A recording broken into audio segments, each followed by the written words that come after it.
Socially radical.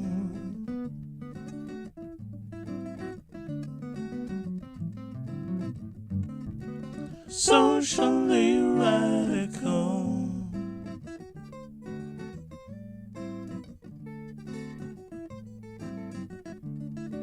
Socially radical.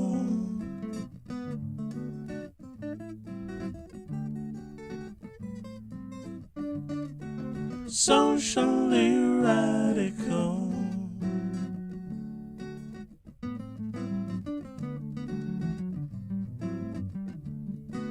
Socially radical.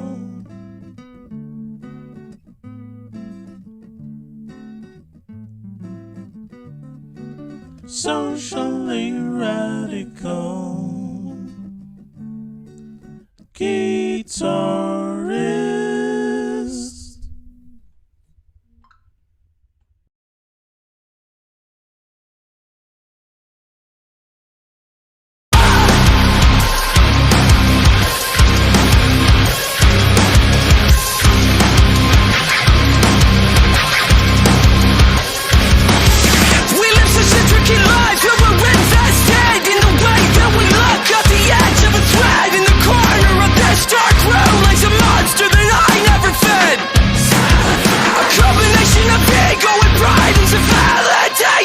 Waiting at my doorstep when I crash and burn. Possessions stay on earth, 'cause now it's your time to live. 'Cause when you're dead and gone, there ain't nothing to look back on. Tell me, what the fuck do you have to look back on? Everything you own is inside your head, but when you die, that's it, yeah, you got you dead. So cover up your scars when they see you red, or cover up your heart, 'cause you got you dead. Everything you own is inside your head. When you're living like the stars, what's your credit debt? Where's your credit check? Think you should edit it? Think you should cover up your heart, 'cause you got you dead. 'Cause you got you dead. 'Cause you got you dead. Everything you own is inside your head. When you're living like the stars, what's your credit debt? Where's your credit check? Think you should edit it? Think you should cover up your heart, 'cause you got him dead. 'Cause you got him dead. 'Cause you got him dead. 'Cause you got him dead. 'Cause you got him dead. 'Cause you got him dead. 'Cause you got him dead. 'Cause you got him dead. 'Cause you got him dead. Hello everyone, welcome to another episode of Socially Radical Guitarist. So the song you heard just now was from the None of the Above album from the metalcore band Structures. And the song is Gone/Dead. So it's, very nihilistic lyrics. Very, the lyrics are very opposed, very resistant to the consumer culture. It kind of goes with the theme of the song. It's Planet of Garbage. That's the first song that you hear in the album.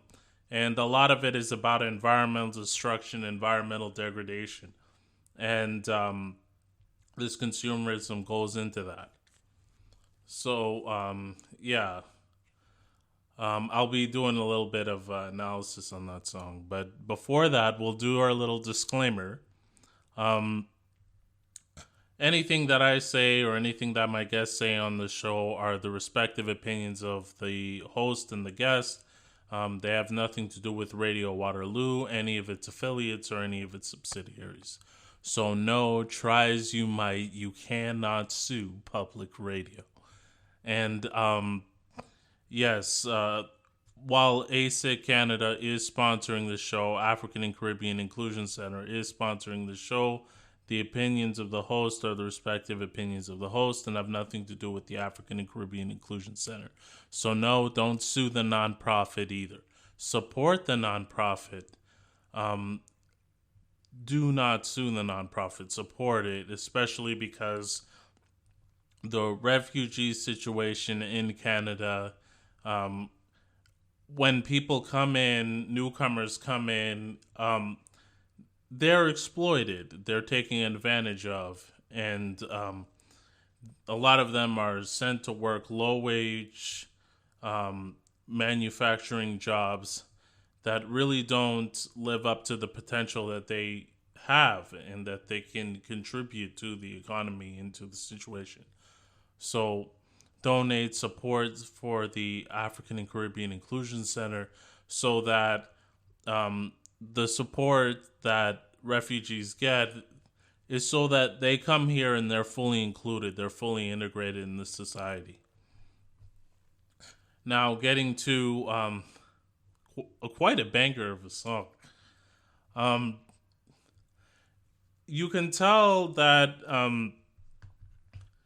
this is kind of a new theme in metalcore where they've reintegrated some of the stuff that was in new metal right around the period just before the degeneration of music. The early 2000s, 1990s, like before the monopolization of everything and electronic music had allowed things to be commodified and mass produced. So before that, there was a lot of new metal bands like Seven Dust and Rage Against the Machine. And a lot of the music was socially conscious. They had socially conscious lyrics. Of course, the bourgeoisie couldn't have that. And they also couldn't have a propagation of a proletarian culture. So they suppressed it. Music was still being played nonetheless. Guitar playing is part of proletarian culture, particularly in the West. That didn't go away. It just got suppressed in the mainstream, so it wasn't propagated as much. And this new form of music kind of emerges, and it's almost as if the nihilistic and the very provocative enraged lyrics, in a way, it's almost as if they realize they're being gagged. And it is almost as if they're screaming through a gag, trying to be heard, trying to be spoken as, you know, the society they live in, the society they're surrounded by, continues to decline. And that's a theme you see in a lot of metalcore music, from Void Division, Northlane, The Afterimage, a lot of bands like that. And Structures, incidentally, they come from Toronto. They got in with that crowd and they started playing there. This is a new album, 2021, so this year.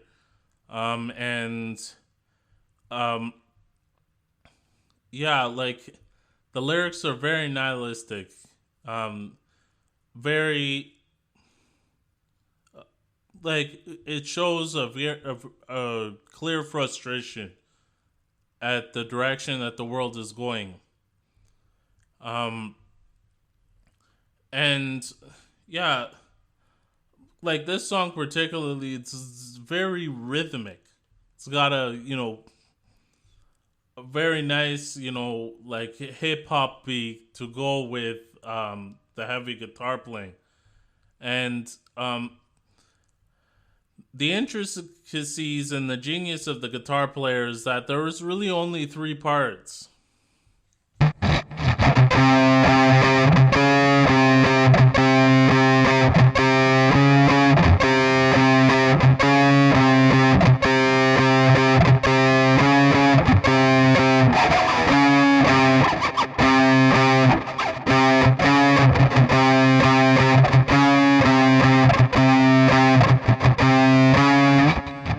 Like, that's the first part.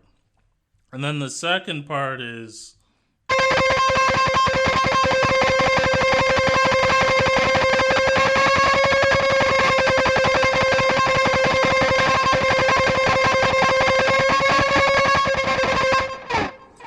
that's you hear that it's more for ambience. They've lowered that second bit. It's more of an ambient thing. Um, the final bit that they play, like this is a very brief, short song. The way this album is written is each song is more like a movement between a larger 15-minute piece. So um, like this particular movement was Gone and Dead, and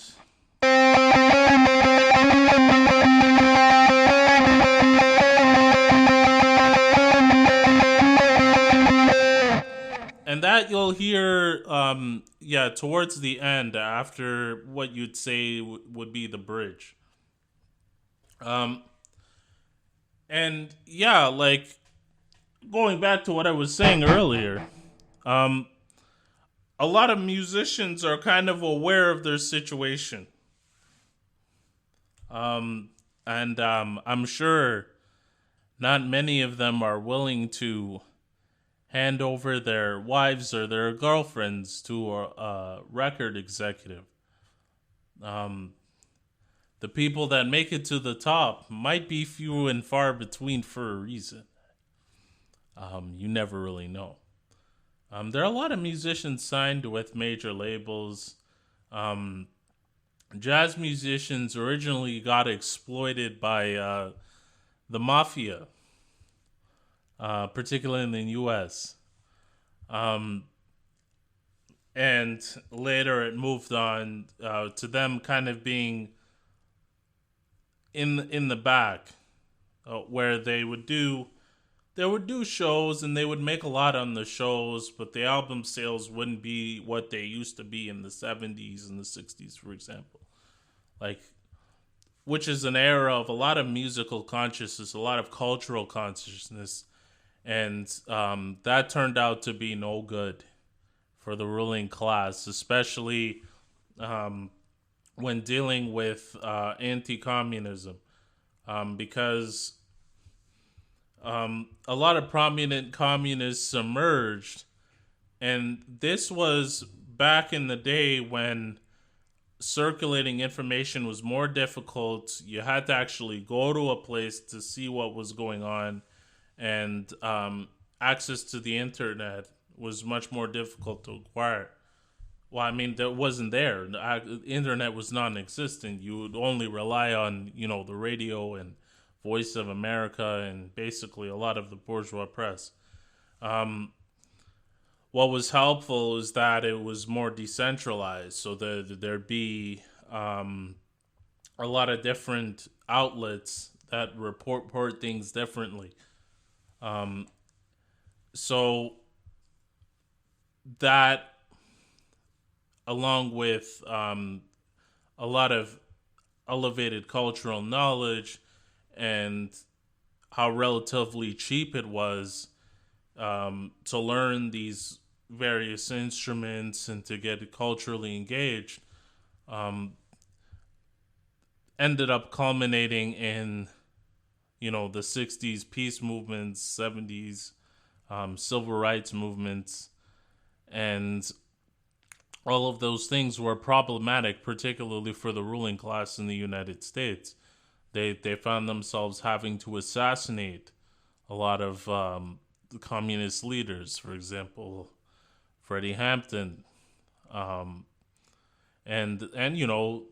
jailing a lot of political prisoners like Mumia Abu-Jamal, and forcing people to apply for refugee status, such as Stokely Carmichael, for example, in other countries like Cuba. So the fact that the backlash became so strong in the United States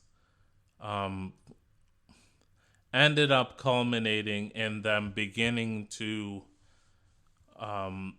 first force workers into credit bondage, begin to export manufacturing abroad as part of their deal with China, as a rapprochement in order for them to try to drive a wedge between the Soviet Union and China, for example. And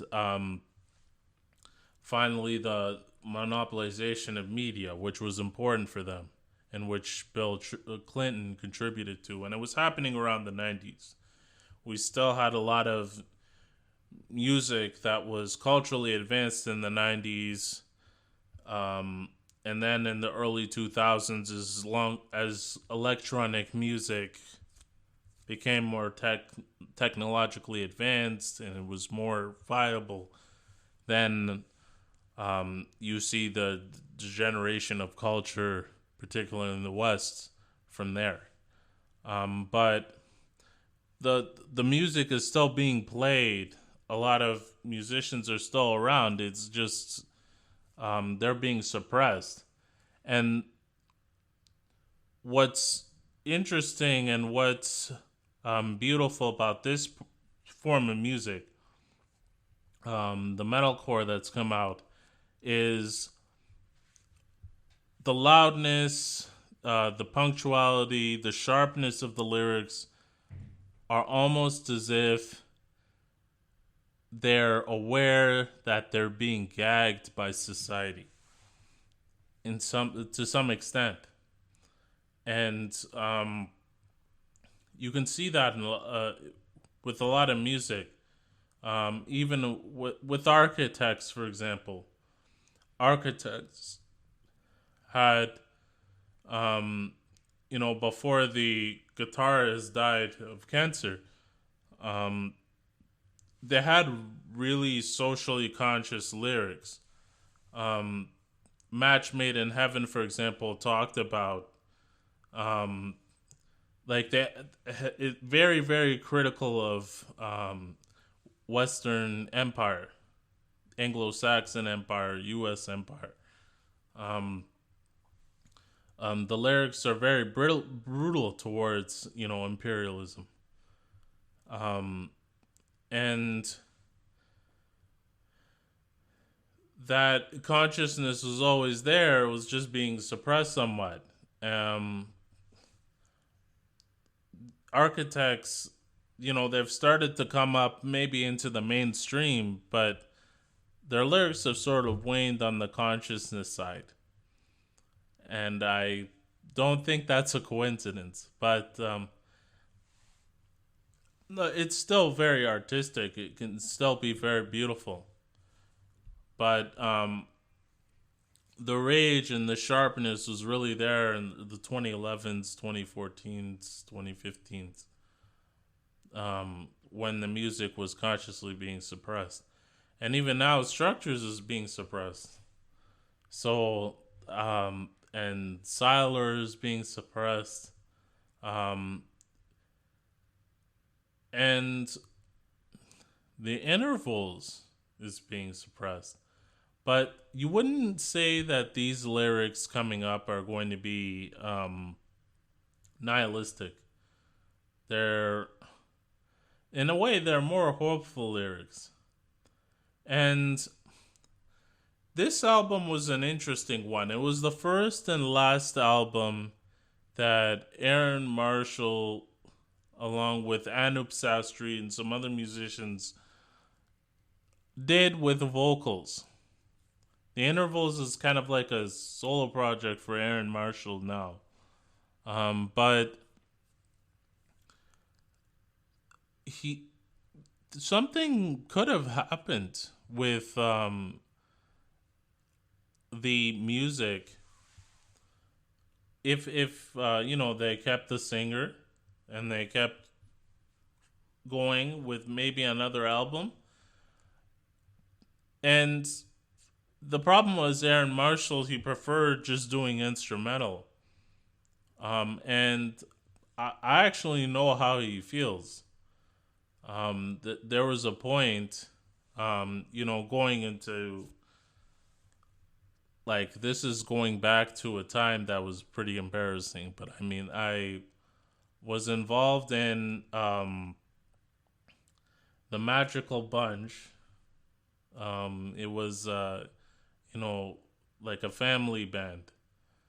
And I originally just wanted to make instrumental music, but we kind of got pushed into, doing vocals, and then each person would take turn doing vocals. We found that we were able to play together, but everyone had their own favorite genre, and it was all different. Um, uh, but even our harmonies would sound very good. But yeah, like we're all different musicians, different ideas, and um, our hearts just not wasn't in it the way like my brother's is, for example. He's making a career out of it right now. Um, Chris Goma, but yeah, like maybe that was it for me. Maybe I should have just stayed an instrumentalist. Because that was the direction I originally wanted to go. Um, but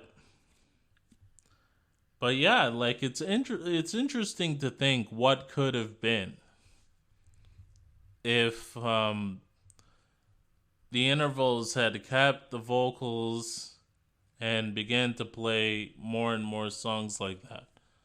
Um, there's Sky Harbor, but I think Sky Harbor has a lot of musicians from the intervals, from the former intervals, but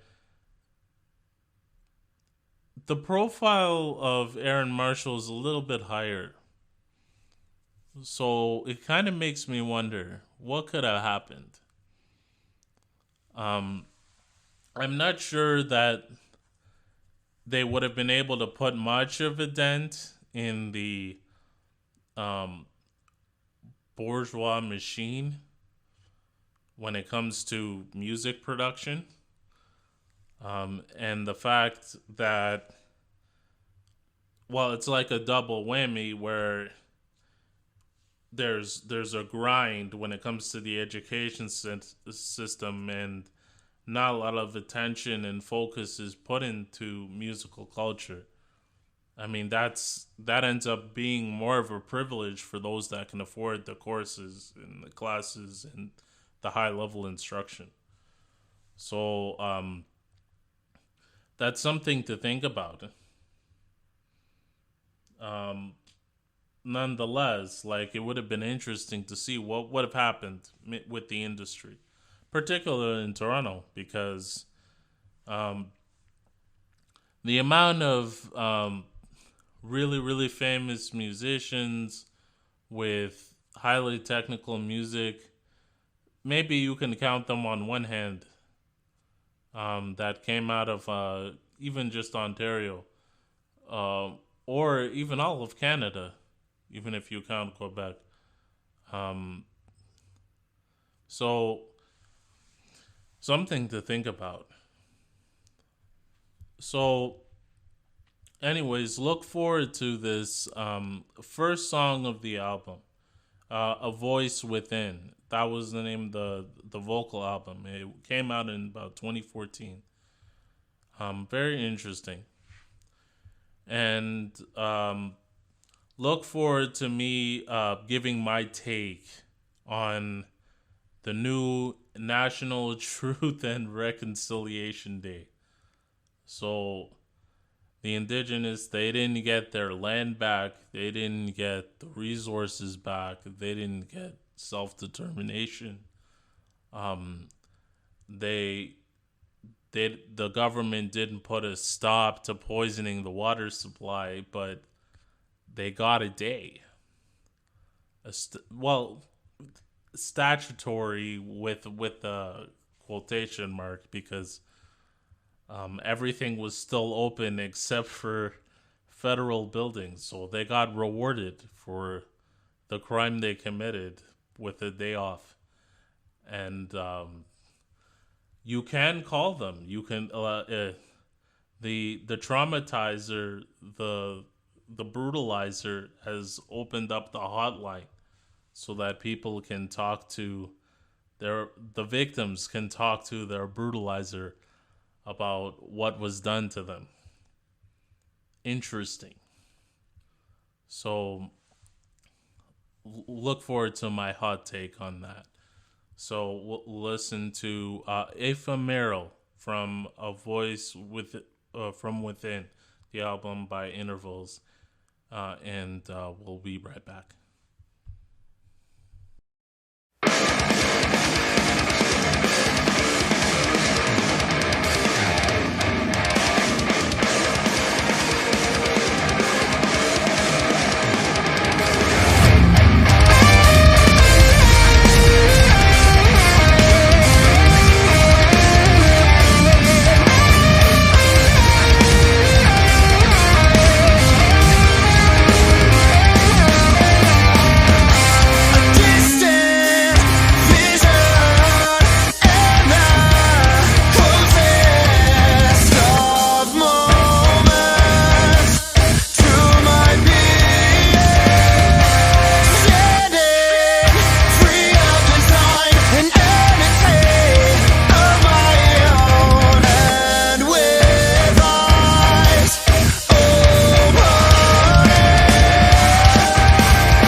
trying to find out what this life could mean. So say goodbye to the world as we knew it.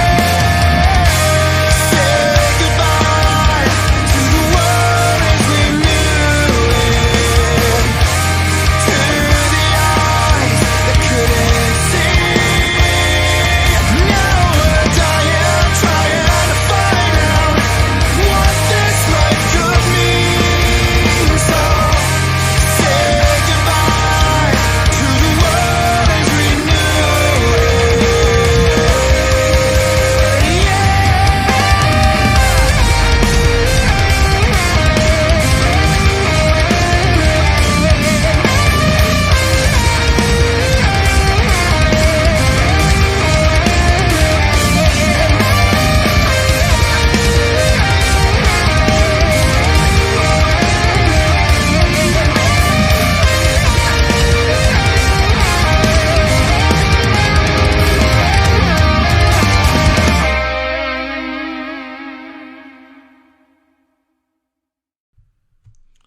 Hello and welcome back to Socially Radical Guitarist. Um, so that song, very beautiful song, Ephemeral, by Intervals and from the album A Voice from Within. It's always interesting to speculate what could have happened, but I guess we'll never know. And sometimes musical speculation can have that beauty in it too, and that we never will know, and we can always imagine it in our head. Um, yeah. So let's go through this BS holiday, National Truth and Reconciliation Day. Wasn't even a real statutory holiday. It was just a chance for federal employees to get the day off, reward themselves, pat themselves in the back after the indigenous community uncovered over 6,000 dead children. Now, like these token gestures from the liberals, you're gonna get the same thing from the conservatives. In fact, the conservatives aren't even ashamed. I mean, like you'll have Eric O'Toole saying that this is the greatest country on earth, and they'll say like, not every country is gonna pass the test when held up to close scrutiny, as kind of a way of, we acknowledge our failures, but we're still like the moral champion somehow. Where you're not even really ashamed. I mean, you're proud of this? Like I always find myself repeating this hadith. Um, if you have no shame, then do whatever you wish. And both the conservatives and the liberals exemplify that. Uh, not having any shame and just doing whatever they wish. Especially with this holiday. I mean, my goodness. And the hotline. I mean, wow. The hotline. Like, that is. It really is just adding insult to injury. I mean, it it really is just like um a rape victim realizing that the rapist has opened up like a truth and reconciliation phone line. So, like I know what I did to you, but let me just give you a hotline. Go ahead, call me anytime. Like, I mean, wow, just wow. I I'm wondering about this. The last time I looked, 73 drinking water advisories in the reserves, in different reserves, and like they're still poisoning the water supply. They're still doing it. They're still at it. Um, and I mean that's the inevitable result of liberalism in a settler colonial context. Like you'll have liberals, conservatives, whatever, all of these different, political persuasions in a settler colony. And you'll actually find that the governments in question, um, not precluding a revolution, don't actually get much done for the working class, even when you compare them to social democracies in Europe. Um, like Israel, for example, all of their social services are tied to military service. Yeah, they have, a healthcare system. Canada has a healthcare system. I mean, but really, that's just the bare minimum. It's really hard to be worse than the United States. There are a lot of colonized areas of the world that have a national healthcare system, um, with dictators. Saudi Arabia, the absolute monarchy in the Middle East, no sense of democracy at all. They have a national healthcare system. In fact, they also have free tertiary education. So when it comes to the bare minimum in human decency, their only condition is that you don't speak up against the monarchy. And you don't ask questions about the migrants that they're bringing in. Incidentally, a lot of them are black. And it's their fault. It's a lot like the situation in the United States where um, they're financing a lot of the reactionary forces that are driving these people out of their country and into a migrant situation. And yet they treat them, the people that they brutalized, with added contempt. So, yeah, just saying, like, the settler colony is actually pretty brutal towards the working class. I mean, that brutality is always generally there. It's heightened in particular against movements that are ideologically antithetical to the project. So the genocidal project, which is to colonize, extract the resources, and reap the profits for really the noble families, the descendants of noble families that came here and had the capital be able to pay for explorers to look for where the resources were. And yeah, it kind of wakes you up really to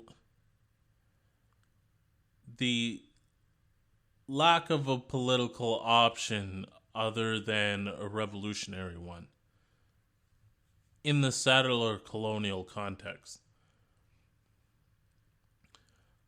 In South Africa, for example, there had to be an alliance with communists. The African National Congress itself actually called itself a socialist persuasion. And the fighting got really sharp, it got really militant, it got really brutal. South Africa is still kind of playing a subordinate role in the neo-colonial context. It's still, in many ways, a European colony. Apartheid is still there, economically. So, when you see that, you see how sharp and heightened the class struggle is in settler colonies. That's the nature of the struggle and the nature of the conflict. And a real solution is not going to come from the people that brutalized you to begin with. Justin Trudeau is the proud son of a genocidal maniac. Pierre Trudeau once said to the indigenous community that if I've gotten all of you to speak English, then I've already won. I've done what I needed to do. And what was he doing? He was taking children into these residential schools and having them sexually assaulted, set on fire, thrown into mass graves, brutalized by Catholic nuns and Catholic priests. And that brutality shows you how inept and fundamentally incapable the ruling class of a settler colony is when it comes to actually addressing systemic issues. I I always go back to this thinking and um, this situation that we had in Africa in Rwanda. You know, when we left, and when we came here, my dad would actually recollect to me how they grilled him very vigorously. I think both he and my mom about all the different situations that happened, what happened where, how things happened where you kind of realized how deep and penetrative CSE's and CSIS's intelligence network was. Well, I mean, we know now that they're cooperating with the CIA and the NSA through the Five Eyes agreement. We figured that out now because of the heroics of Edward Snowden, but that was something that my dad had remarked even back then when he was sitting in there. And the idea and the thinking that he had when he was sitting in that room was that they were trying to make sure that people involved in those kind of atrocities weren't going to be allowed in. But what's kind of left out is that every prime minister up until 1997 was a genocidaire.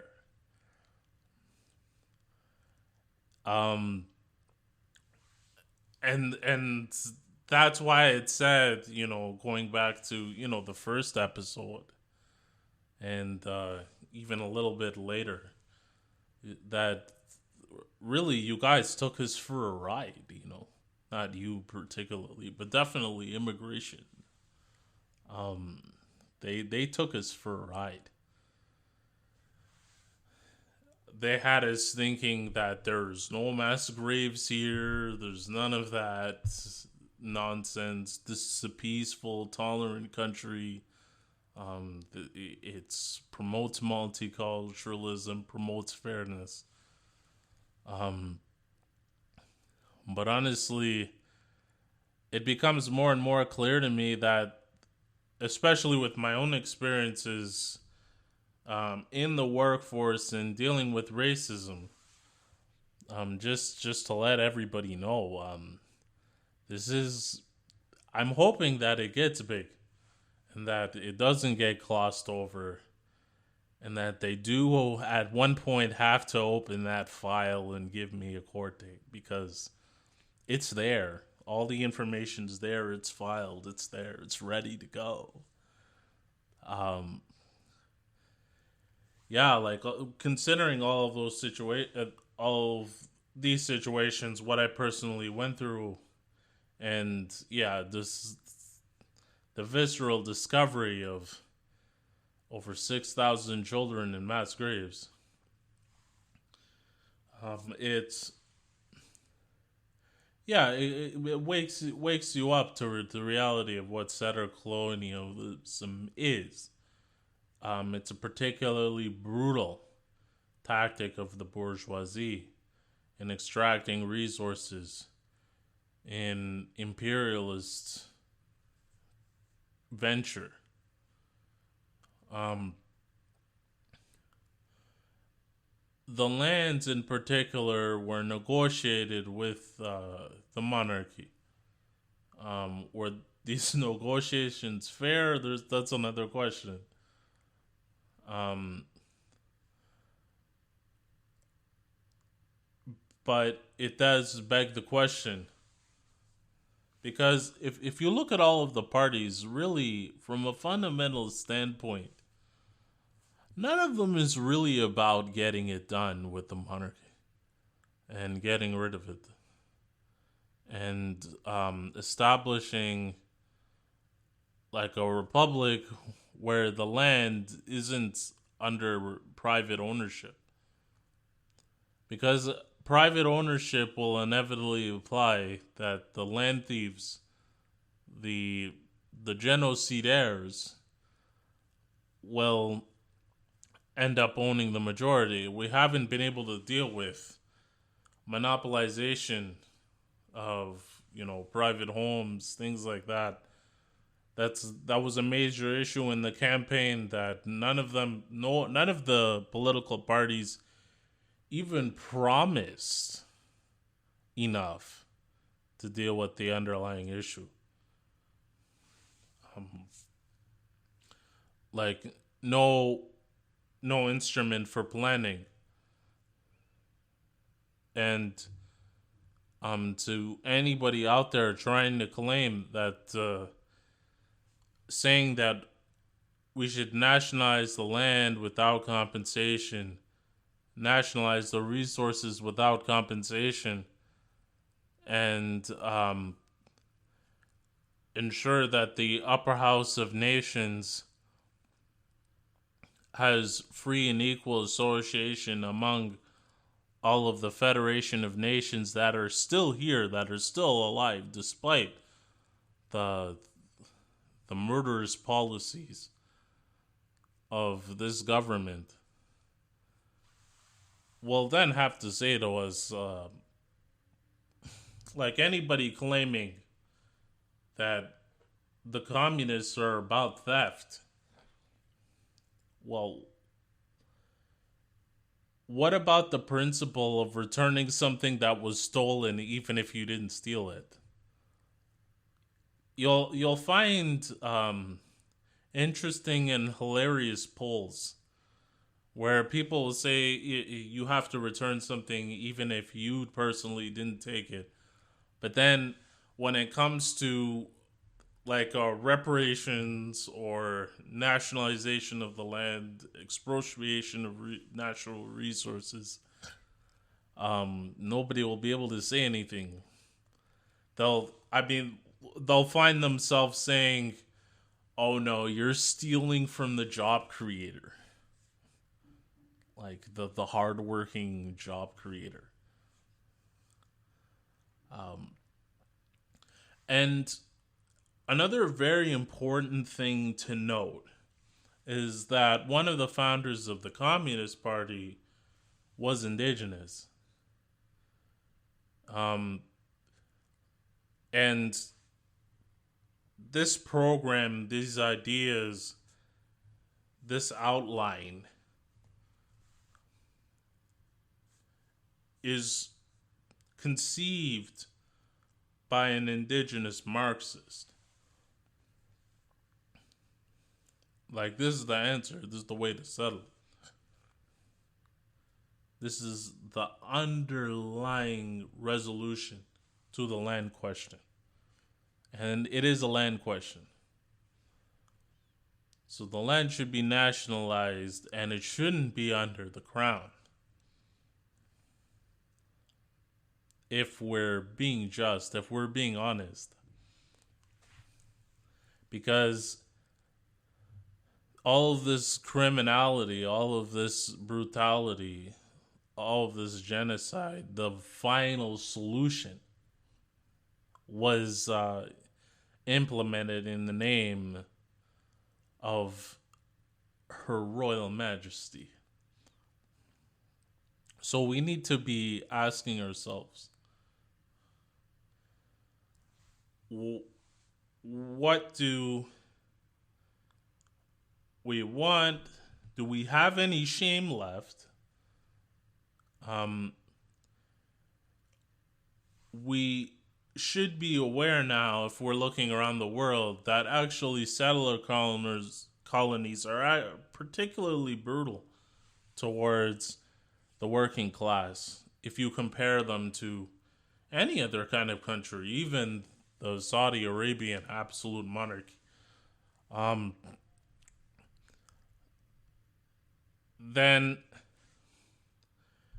you're left with the question that you have to ask yourself: how do we genuinely decolonize? How do we genuinely reconcile? What does that mean? What does justice mean?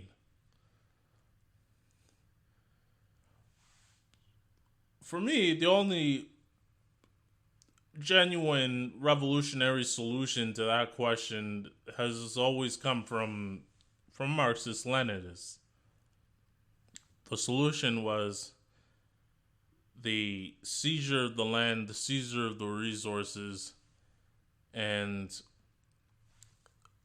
full expropriation and redistribution in the name of a workers' republic.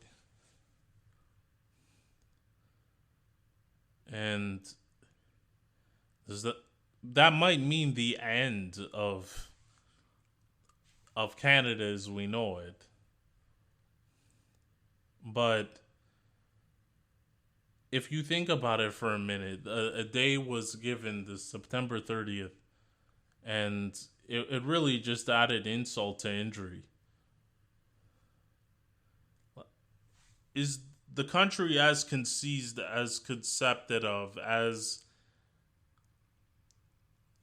outlined currently right now, is it something that we can really be proud of?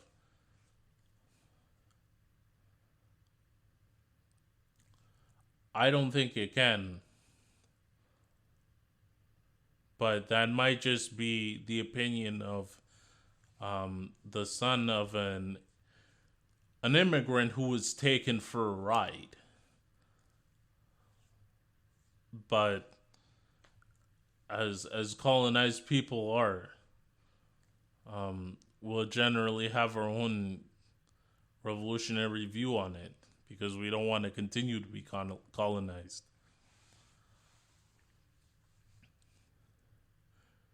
And yeah, that's all I really have to say on that topic and on this joke of a holiday. National truth and reconciliation with no justice included. None included at all. Yeah, so another band advocating social justice on a regular basis, the Hacktivist. They're called activists. They put activist in their name. So the music is generally very melted. So it's Hacktivist from Outside the Box album. It came out in 2016.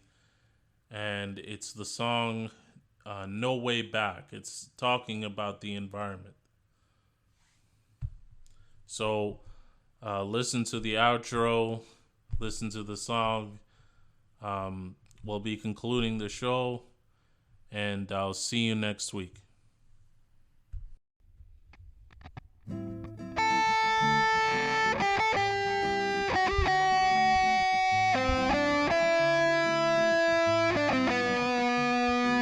Socially radical.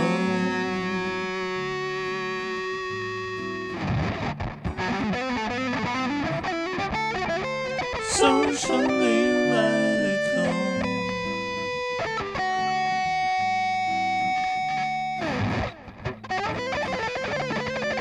Socially radical.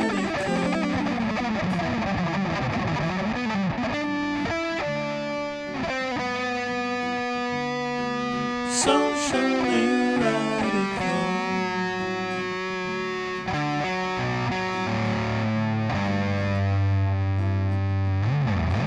Socially radical.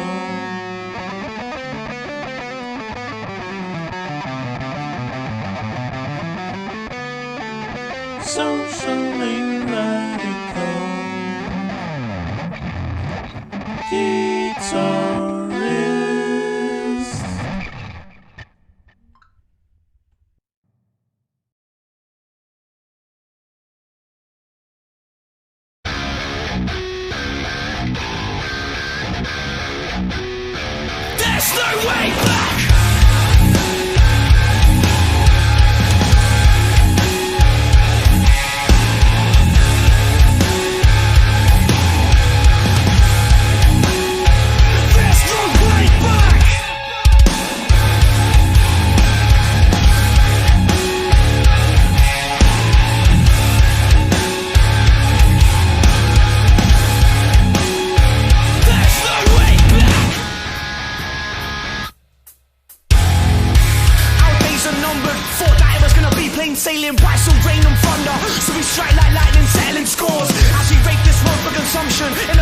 families dying through hunger. It don't make no sense, that's why we gotta push back, not to sit on the fence. Infected by our scene, gotta stay focused as we get hit with waves from the ocean. A lot of weight on our shoulders, Britain is broken. Another generation is evolving, but our opposition are still controlling. More money, more problems, no one's solving, and the ozone still got a hole in. There's so much longer to live. Turn around, look what you did. Cheeky hating demon. Watch this unfold. With every breath days become old. There's so much longer to live. Turn around, look what you did. Cheeky hating demon. Watch this unfold. With every breath days become old. We can see things change, but it's mainly the climate. Yeah, we know most wouldn't bat an eyelid. The future is dying, the pressure is rising. Hey, it's spreading like a virus. The end is near, but the past is behind us. We're breaking the silence, get behind us. As the coastline decreases on this